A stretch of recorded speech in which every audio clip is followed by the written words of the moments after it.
사랑과 자비가 풍성하신 하나님 아버지, 하나님 흑암과 죄의 나라에서 이제는 하나님의 생명의 나라, 부활의 나라, 하나님의 나라의 백성으로 친히 삼아주심에 진심으로 감사를 드립니다. 오순절 성령이 강림하셨던 그 마가의 다락방처럼 우리 언덕교회 한 성도 한 성도 각자에게 성령의 충만함을 주님 허락하여 주시옵소서. 차별하지 않는 하나님의 은혜를 바라보며 때를 얻든지 못 얻든지 복음을 증거하기를 간절히 원합니다. 일어나며 온전케 되는 육신의 강건함뿐만 아니라 영적인 깨어있는 기도 가운데 영적인 강건함도 우리 언덕교회 성도님들에게 허락하여 주시옵소서. 주님 안에 든든히 서가며 말씀이 흥왕케 되기를 원하며 성령 안에서 부흥하는 복된 교회 될 수 있도록 하나님의 나라가 반드시 확장됨을 깨달으며 주님의 은혜의 사역 가운데 기쁨으로 동참하는 하나님의 일꾼들, 주님의 동역자들 될 수 있도록 주님 역사하여 주시옵소서. 하나님, 오늘도 하나님의 은혜의 말씀으로 내 마음을 새롭게 하여 주시옵소서. 크고 넓고 깊고 높은 하나님의 은혜를 깨달으며 그 사랑 안에서 담대함으로 어떠한 것에서도 낙심하지 아니하고 믿음 가운데 승리하는 하나님의 복된 성도들 되기를 간절히 원합니다. 때를 따라 돕는 은혜를 얻기 위해 주 앞에 나왔사오니 거저왔다 거저가지 아니하며 살아계신 예수 그리스도를 만나며 우리에게 꼭 필요한 성령 안에 있는 은혜로 이 시간 응답하여 주시옵소서. 예수 그리스도의 이름으로 간절히 기도드립니다. 아멘. 하나님의 말씀은 사무엘상 강의 9번째 돌아온 언약궤에 관한 우리 사무엘상 6장 10절에서 18절의 말씀, 사무엘상 6장 10절에서 18절 우리 한 절씩 함께 교독합시다. 그 사람들이 그같이 하여 젖나는 소 둘을 끌어다가 수레를 메우고 송아지들은 집에 가두고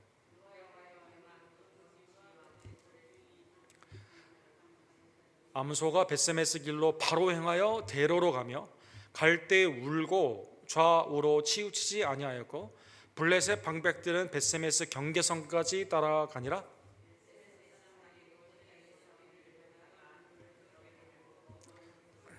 수레가 벳세메스 사람 여호수아의 밭 큰 돌 있는 곳에 이르러 선지라 무리가 수레의 나무를 패고 그 암소들을 번제물로 여호와께 드리고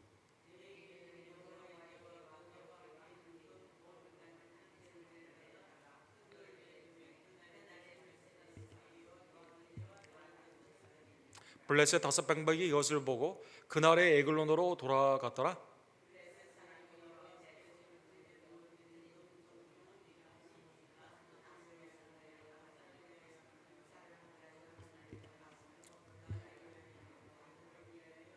다 같이 읽겠습니다.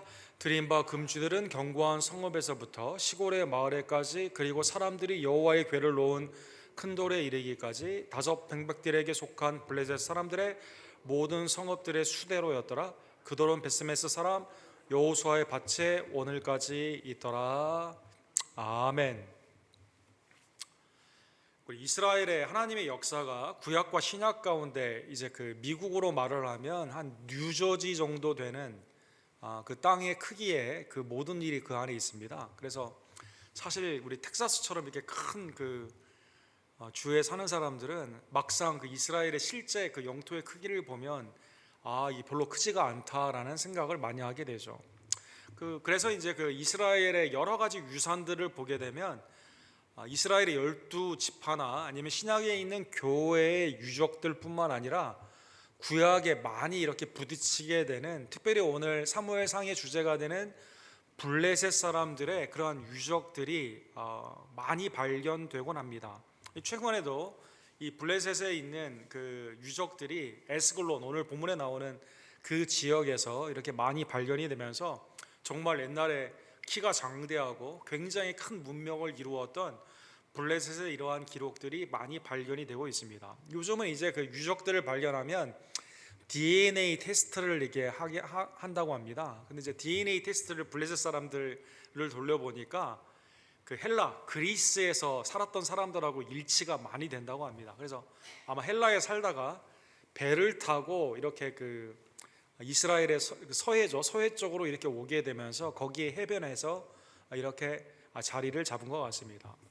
이 신장의 길이가 그 지금 사람하고도 크기가 이렇게 별로 뒤지지 않는 굉장히 키가 큰, 실제 성경에 나오는 골리앗과 같은 그러한 그 2m 이상 되는 그 구척되는 그러한 장신들이 많이 있었음을 이렇게 그 유적들을 통해 이렇게 알 수가 있는 것이죠. 사랑하는 성도 여러분, 이제 우리 오늘 본문에 보면 그 무기와 그 다곤 신을 섬겼던 폭력적이었고 굉장히 그 이스라엘에 괴롭힘을 주었던 블레셋 사람들이 언약궤가 오게 되니까 졌다고 생각하고 겁을 먹어가지고 정신을 차리고 열심히 싸우자라고 해서 오히려 이스라엘을 격파하고 언약궤를 가져오게 됩니다. 처음에는 이제 다곤 신상에 두었죠. 다곤 신상이 처음에는 엎드려져 있다가 그 다음에는 이제 목과 손이 없게 되면서 문턱, 그 threshold라고 하는 문턱에 이렇게 이제 있게 되면서 사람들이 이제 문턱을 지나가지 않는 전통이 이제 그 가운데 생겼다. 우리가 지난주에 우리가 그걸 보았습니다. 오늘 본문 사무엘상 6장에 보면 이제 이 그 하나님의 언약궤를 갖고 있긴 한데 이걸 놓을 데가 없는 거예요. 계속 그 하나님의 언약궤로 말미암아 이 다곤 신상이 무너지게 되지 않았습니까? 또 아스돗이나 에글론에 있는 사람들이 다 죽게 되고 독종이 이렇게 퍼지게 되면서 스스로 말을 하는 거죠. 야, 우리에게 사망의 환란이 있다, 이렇게 말을 하게 됩니다. 사무엘상 5장 11절과 12절에 보면 온 성읍이 사망의 환란을 당했다, 이렇게 나와 있습니다. 하나님의 손이 블레셋에게 임함으로 말미암아 사망의 환란 가운데 마을에 모시지 못하고, 오늘 본문에 보면 완전수죠. 7개월 동안 그냥 오늘 본문에 나오는 지방이라고 나와 있는데 사람들이 살지 않은 그곳에 그냥 버려두게 된 것입니다. 7개월 동안 버려두게 되다가 하나님의 재앙이 멈추지 않게 되니까 블레셋 사람들이 이제 복술자를 부르게 됩니다.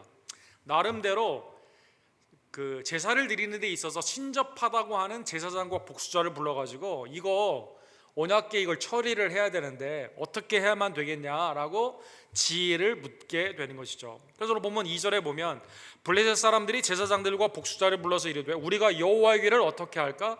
그것을 어떻게 그 있던 곳으로 보낼는지 우리에게 가르치라. 이 블레셋 땅에 두게 되면 사망의 환란이 온 사람들에게 이렇게 그치지 않기 때문에 죽음을 면하기 위해서 다시 이스라엘에 보내자라고 생각을 하게 되게 되는 것이죠.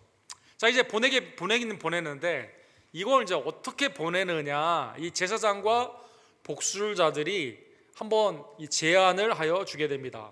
다시 궤를 보내줄 때 그냥 보내지 말고, 오늘 보면 3절에 보면 거저 보내지 말고 그에게 속건제를 드려야 할지니라.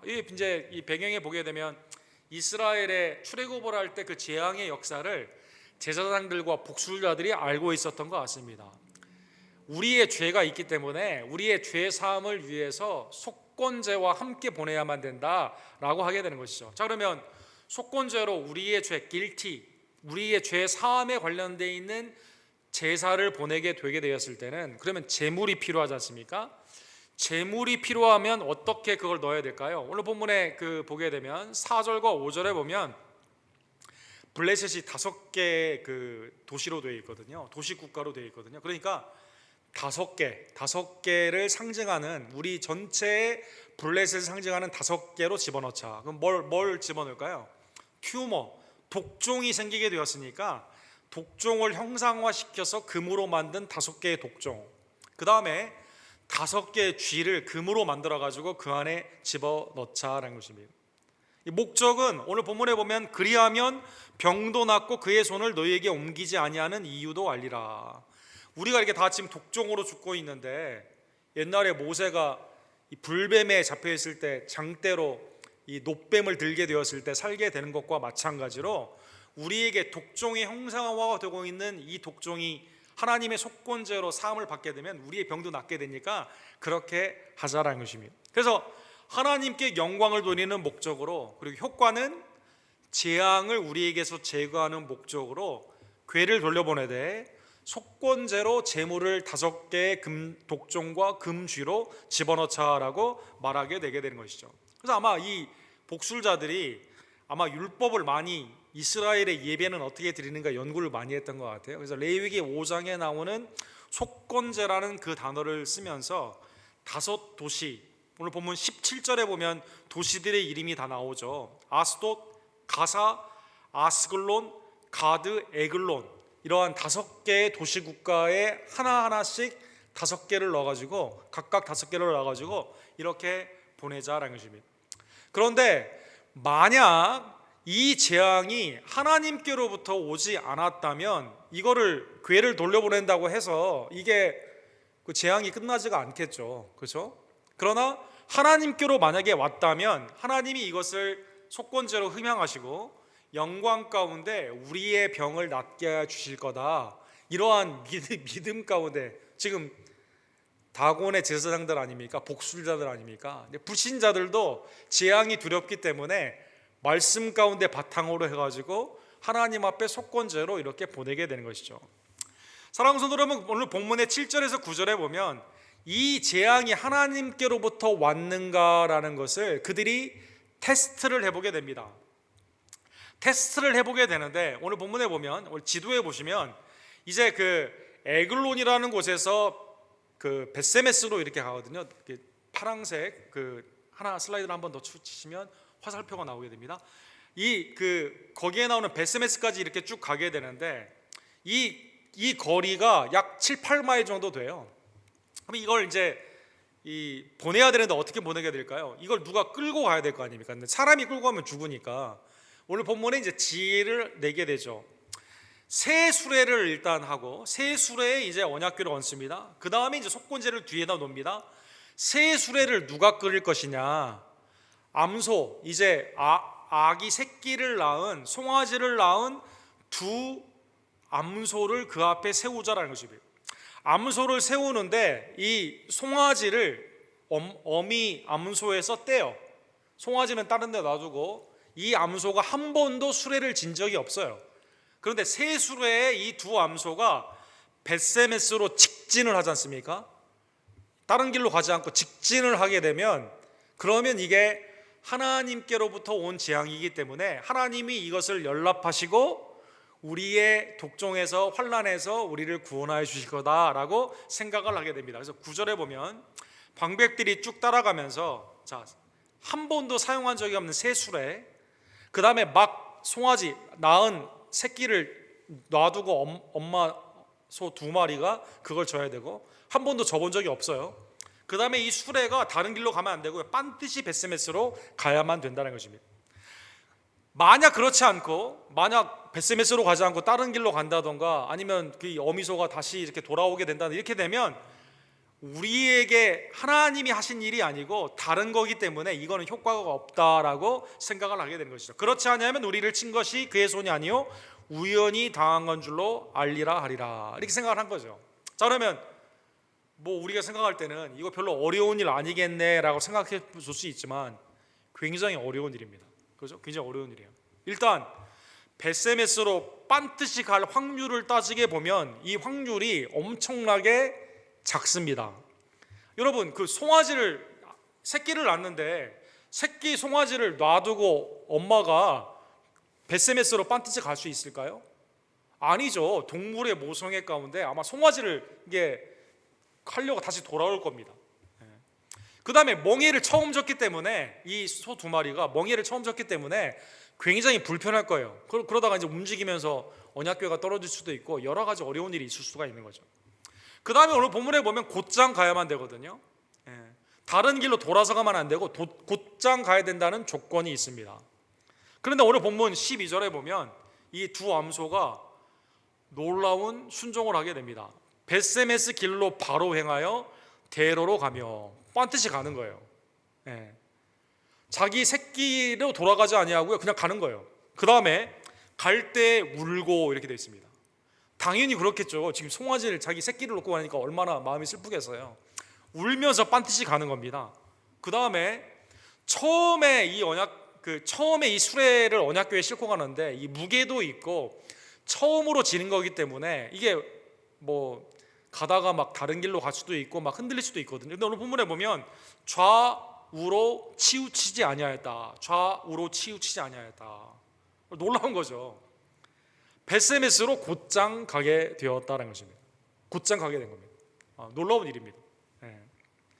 그래서 오늘 본문 13절과 14절에 보면 벳세메스에 정확히 다다르게 되는데 또 어디에 다다르게 될까요? 여호수아가 기념비적으로 세웠던, 제단 가운데 세웠던 여호수아의 큰 돌이 있었던 그곳에 딱 멈추게 되었다는 것입니다. 두 암소가 울면서 자기 새끼 생각하면 울었겠죠. 뒤를 돌아보지 아니하고 반드시 가서 언약궤가 떨어지지 아니하고 속건제가 떨어지지 아니하고 좌로나 우로나 치우치지 아니하고 딱 하나님의 놀라운 섭리 가운데, 그 가운데 가게 되는 것이죠. 13절과 14절에 보면 베세메스 사람들이 골짜기에서 밀을 베다가 눈을 들어 궤를 보고 그 본 것을 기뻐하더니 수레가 베세메스 사람 여호수아의 밭 큰 돌 있는 곳에 이르러 서지라. 하나님의 놀라운 역사죠. 인간의 불순종으로 말미암아 하나님을 경외하지 않고 만호를 이겼던 홈리와 비나스, 엘리 제사장의 가문, 그죠? 또 전쟁 가운데 자기의 순종의 삶을 돌아보지 아니하고 불순종 가운데 있었던 죄를 회개하지 아니하고 그냥 언약궤만 던져주면 이길 거라고 생각했던 전체적으로 타락했던 이스라엘이 언약궤를 뺏겼는데, 하나님께서 그 언약궤, 하나님의 임재 아닙니까? 그 임재를 어떻게 하시는 거예요? 은혜 가운데 거저 돌려보내 주셨다는 것입니다. 이 과정에 이 두 암소가 놀랍게 순종한 거죠.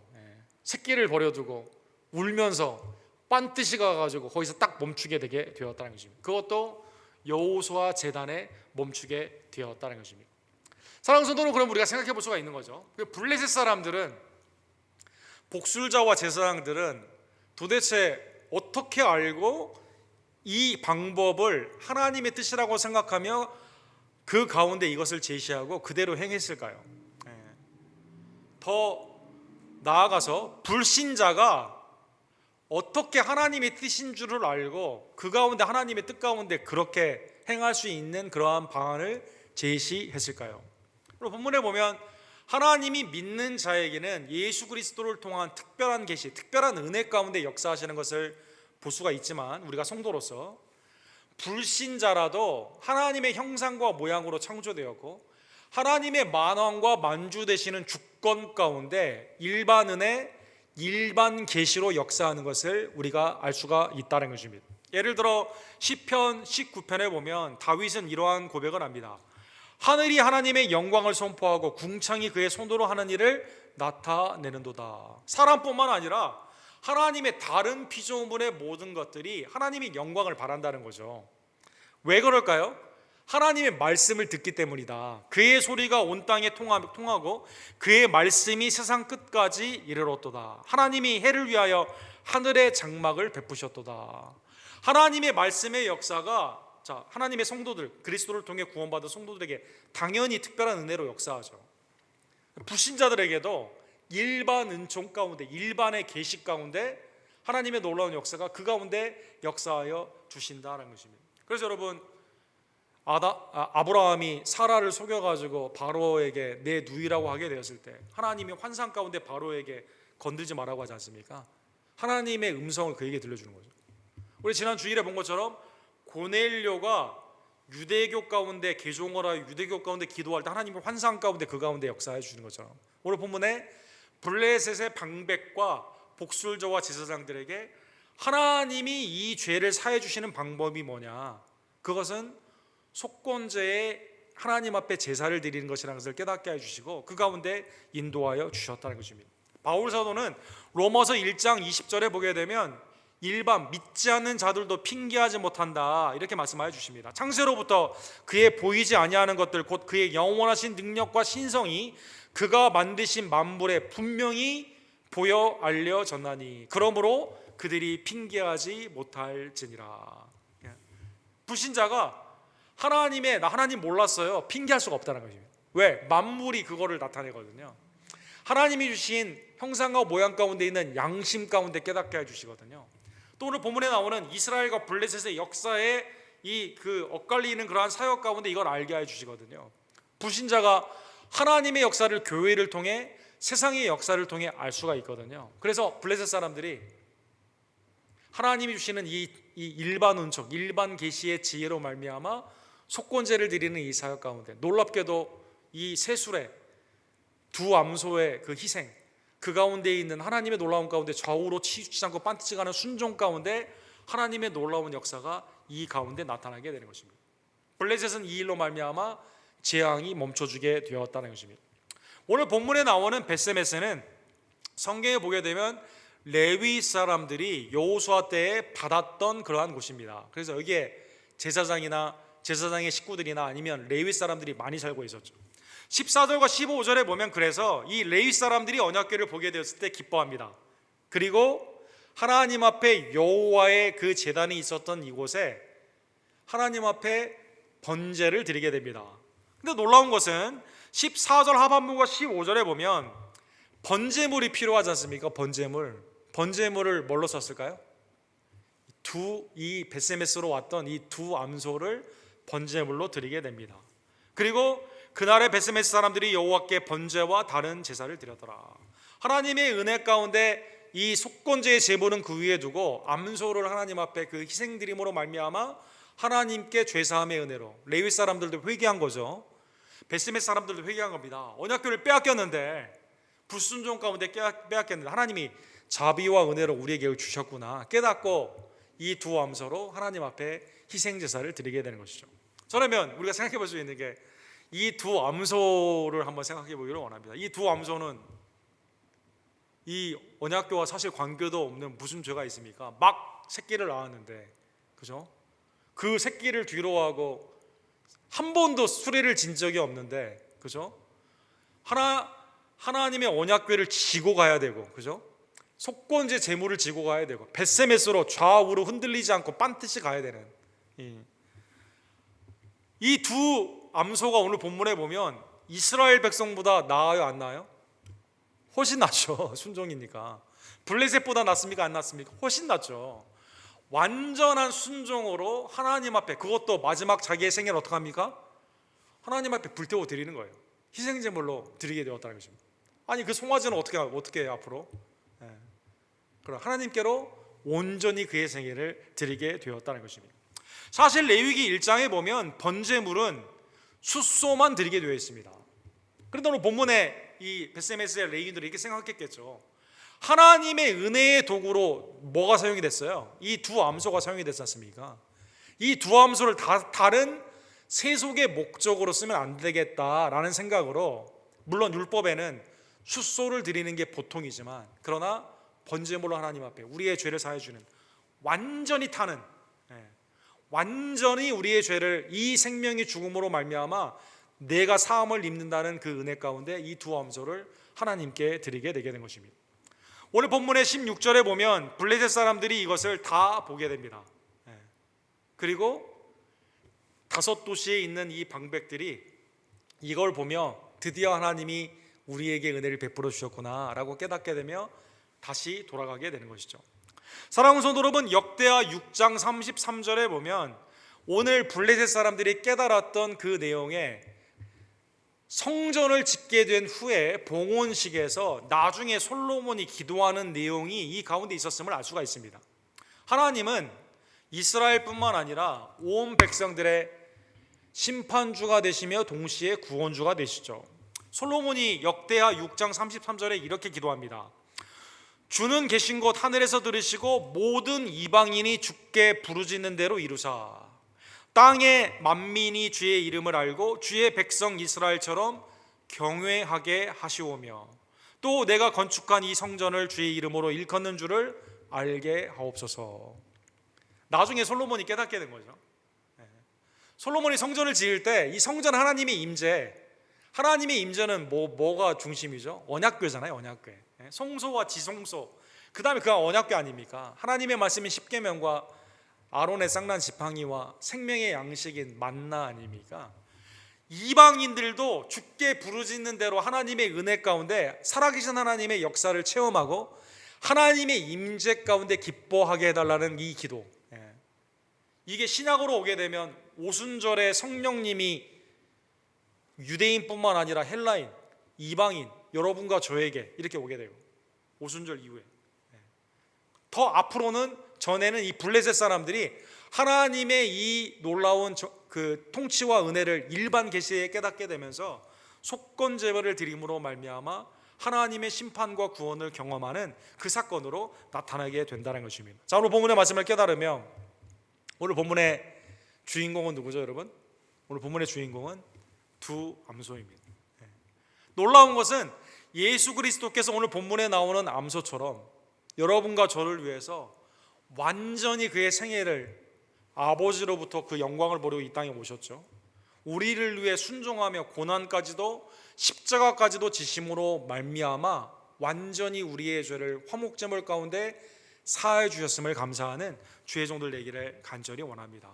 암소가 그의 생애를 완전히 하나님의 뜻 가운데 희생하게 된 것처럼 예수님이 여러분과 저에게 모든 걸 다 주었음을 감사하는 주의 종들 되기를 간절히 원합니다. 히브리서 9장 12절에 보면 염소와 송아지의 피로 하지 아니하고 오직 자기의 피로 영원한 속죄를 이루사 단번에 성소에 들어가셨느니라. 우리에게 생명의 은혜 구원을 주시고자 단번에 십자가를 지신 예수 그리스도. 히브리서 5장 8절과 9절에 보면 그가 아들이면서도 받으신 고난으로 순종함을 배워서 온전하게 되셨은즉 자기에게 순종하는 모든 자에게 영원한 구원의 근원이 되셨다. 하나님의 영광 가운데 하나님 아버지 곁을 떠나시면서 어찌하여 나를 버리시나이까? 나의 아버지 나의 아버지. 십자가에서 하나님과 결단되는 그 경험까지도 하시고 여러분과 저의 죄의 사함을 위해 생명을 들여주신 모든 것을 주신 예수 그리스도께 감사하는 주의 종들 되기를 간절히 원합니다. 빌립보서 2장 7절과 8절에 보면 바울 사도는 이것을 이렇게 표현합니다. 오히려 하나님의 영광의 본체와 같으시지만 오히려 자기를 비워 종의 형체를 가지사 사람들과 같이 되셨고 사람의 모양으로 나타내사 자기를 낮추시고 죽기까지 복종하셨으니 곧 십자가에 죽으심이라. 주님이 우리를 향한 낮아지심은 어디까지 낮아지십니까? 하늘의 영광의 보좌에서 이 땅 십자가까지도 낮아져서 우리를 구원해 주신 우리에게 모든 것을 주신 예수 그리스도께 감사하는 주의 종들 되기를 간절히 원합니다. 오늘 본문을 통해 하나만 우리 적용하고 예화를 하나 생각해 보기를 원합니다. 그래서 오늘 본문에 나오는 이 은혜의 사건을 기억하며 그리스도의 온전한 그 삶의 축복을 받은 여러분과 저도 이 암소들처럼 하나님의 은혜 안에서 이 암소가 행한 그것처럼 어떻게 했어요? 앞으로 하나님이 보는 그 길을 향해 좌로나 우로나 치우치지 않냐고 온전히 순종한 것처럼.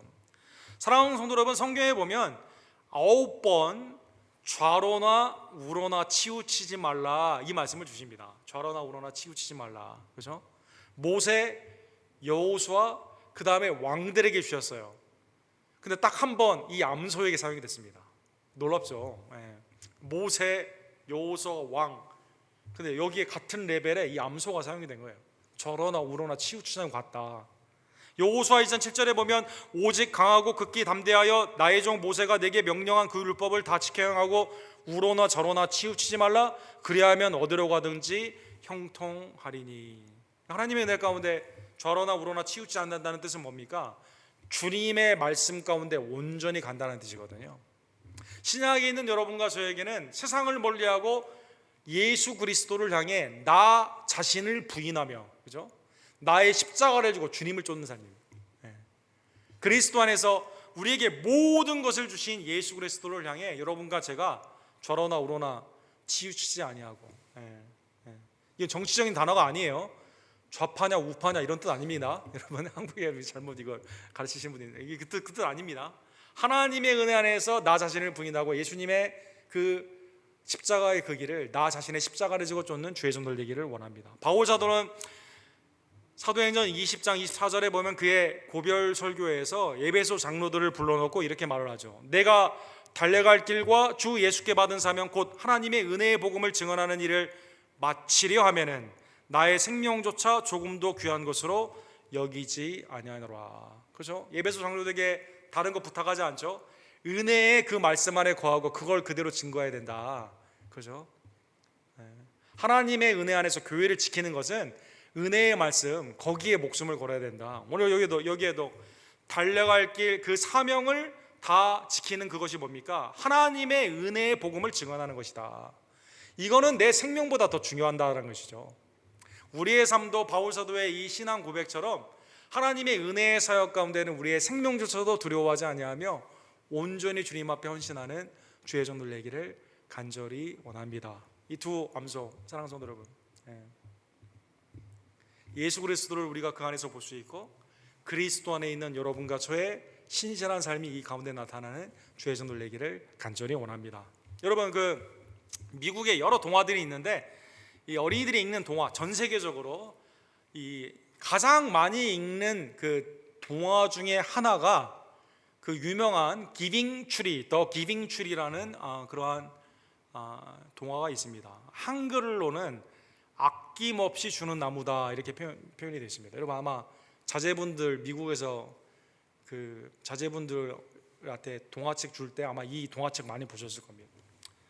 이 사과나무와 우리의 인생의 어떤 그 남자아이가 자라나는 그것을 이렇게 그 사파로 이렇게 표현한 겁니다. 쉘 실버스타인이라는 분이 이렇게 쓴 동화인데, 이 어렸을 때 이 아이가 나무에게 갔어요. 사과나무입니다.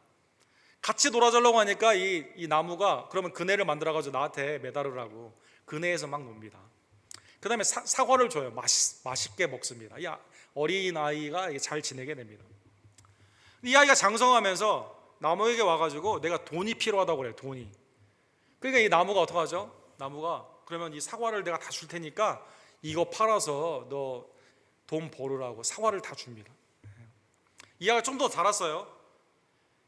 자라가지고 이제 가정도 있어야 되고 이제 결혼 여자친구도 데려오고 이제 가정도 이루게 되는 그때 이제 내가 시간이 없어서 나무 당신하고 놀 수는 없고 사과도 이제 먹을 시간도 없고 별로 좋아하지도 않고 집을 지어야 된다. 그러니까 이 나무가 어떻게 하냐면 그러면 나 베어가지고 집을 지으라고. 그래서 이 좋은 굵은 가지들을 다 내어주게 됩니다. 그래서 그걸 갖다가 집을 짓게 됩니다.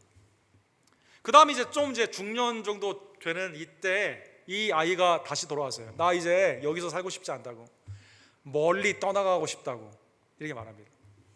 나 이제 내 인생에 재미도 없고 여기에서는 살고 싶으면 멀리 가고 싶다고 그러니까 이 나무가 어떡합니까? 그러면 내 몸통을 가져다가 배로 만들어가지고 이 배를 타고 가라고 말합니다. 몸통을 잘라가지고 배를 만들어서 가게 됩니다. 이 아이가 멀리 갔다가 노년이 돼서 오게 됩니다. 노년이 되게 왔는데 이 나무가 가지 다 날아갔죠. 몸통 다 날아갔죠. 아무것도 줄 수가 없는 거예요. 내가 너를 뭘 주고 싶은데 줄 수가 없다라고 말을 하게 되죠. 이때 노인이 된 이 남자 소년이, 이 나무는 소년이라고 부르는데 말합니다. 나는 이제 힘도 없고 아무것도 할 수가 없다고. 그러니까 이 나무가 그루터기만 남아 있거든요. 이렇게 말합니다. 이제 내 안에 앉아가지고 좀 쉬라고 이렇게 말합니다. 마지막에 어떻게 될까요? 마지막에 이 나무가 이렇게 말합니다. 나는 처음부터 끝까지 언제나 너 때문에 행복했다고 이렇게 말합니다. 사랑하는 성도 여러분, 사랑하는 성도 여러분, 예수 그리스도께서는 여러분과 저에게 모든 것을 주셨습니다. 우리가 필요할 때마다 우리는 주님 앞에 와서 오히려 어뷰즈를 했죠. 사과 달라고 하고 집 달라고 그러고, 그죠? 멀리 떠날 수 있도록 그 몸통까지 베어달라고 그러고 쉴 수 있게 해달라고 우리는 어뷰즈를 했습니다. 주님은 다 아시면서도 우리에게 모든 것을 주셨습니다. 우리에게 모든 것을 주신 그 예수 그리스도 앞에 여러분과 제가 기쁨으로 이 그리스도의 은혜를 감사하며 이 예수님을 증거하는 주님 안에서 하나님의 은혜 가운데 주님의 뜻을 이루는 주의 종들 되기를 간절히 원합니다. 기도합시다.